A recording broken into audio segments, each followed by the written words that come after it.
I'd like to take a moment to acknowledge that the work that we do here today, the work that we've been doing here for the past year has been done on unceded Coast Salish territory. When I say this land is unceded, I mean this land has never been given as a gift, it has never been taken over in conquest, and it has never been sold. We need to honor that, and we need to remember that. I may as well just use this.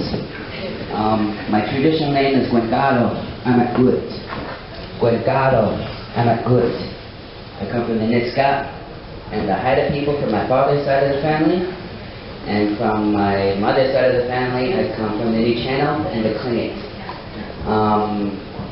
None of those nations are around here. None of those territories are around here. And even though I was born and raised in Vancouver, and I plan on dying here in about 100 years, I still consider myself a guest here in this territory. And I say that at least weekly. So before we get started, I'd like to introduce Ross Milford. He is a resolution health and support counselor. Today, in these stories, some of us are going to be talking about residential schools, some of us are going to be talking about growing up on the street, some of us are going to be talking about trauma. And it can be triggering. So he is here in case anybody gets triggered, and I believe you were going to share a song with us? Yeah, okay. In a few words. And then I believe we have Harmony and Nations playing one or two songs afterwards. And then we'll start with the thank yous and the rest of the programming. Okay. O Sian Tanoya, Sian Siai, Yoan Hot Swanathra, Cleopatra Swanath, Haichka Sian, I'd say it Sian, Haichka Nasi Chasian Hakana,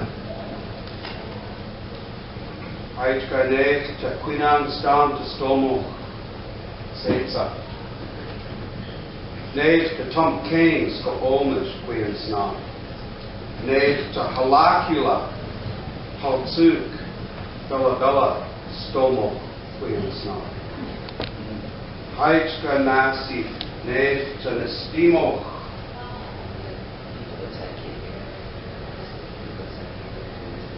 Can you hear me? I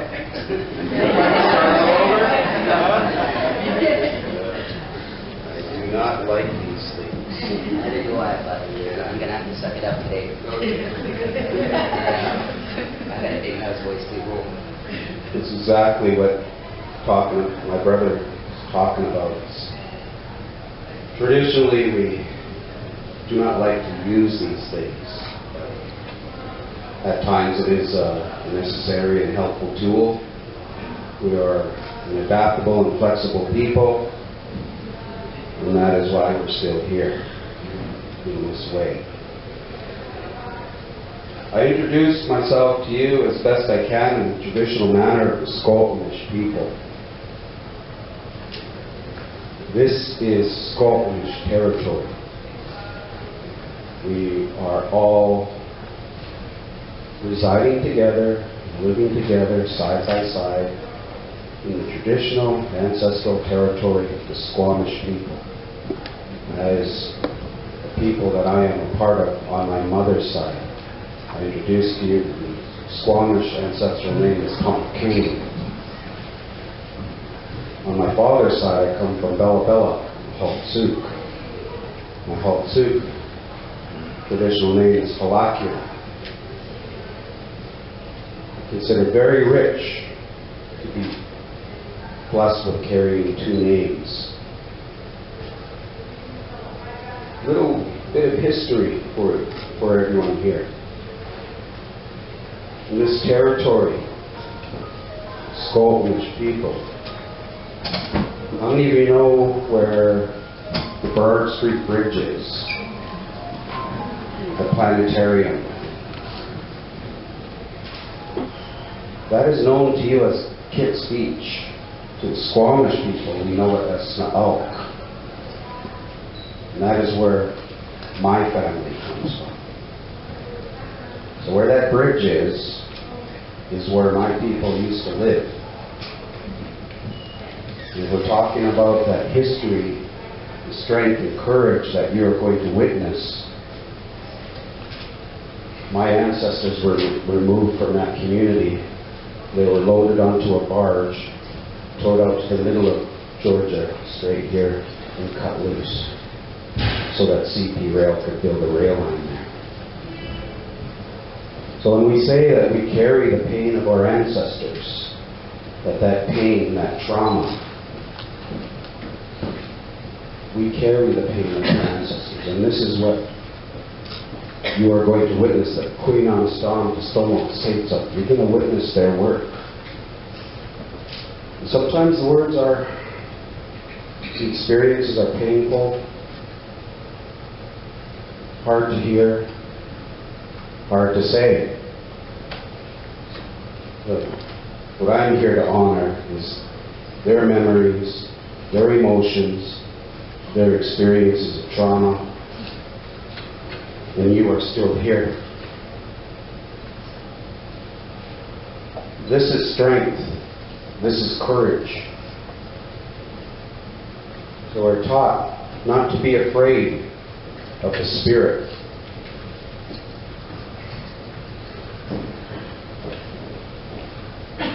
So I thank you. Neer Haichkasia. Neer te Queenan Stam Pistomok Setsa. Haichkasia. I'd say it Sitan. Thanking you for witnessing the work, for accepting the invitation of the dear ones here, having that strong mind, that good heart, those good feelings that you carry to witness. And they are not alone. And as mentioned, I work with the Indian Residential School Survivor Society. So, whatever it is you're going to hear, we all know that only hurt people hurt people. And you know exactly what that means. It's pretty simple. It's not rocket science. Only hurt people hurt people. And this is a process that begins to change. What can we do to make that change so that that statement no longer applies to us? Looking at our mutmut, our babies, our children, and this young child in the back. Our only job is to teach our children to be elders. The first good medicine is a good thought. The first bad medicine is a bad thought. So this sets the tone in a good way for what is the work that's going to be done here. We're going to call upon the Spirit.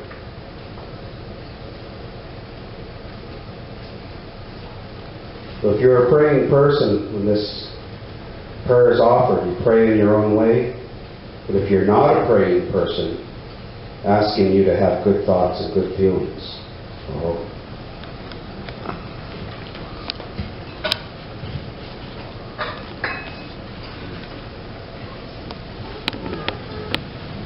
So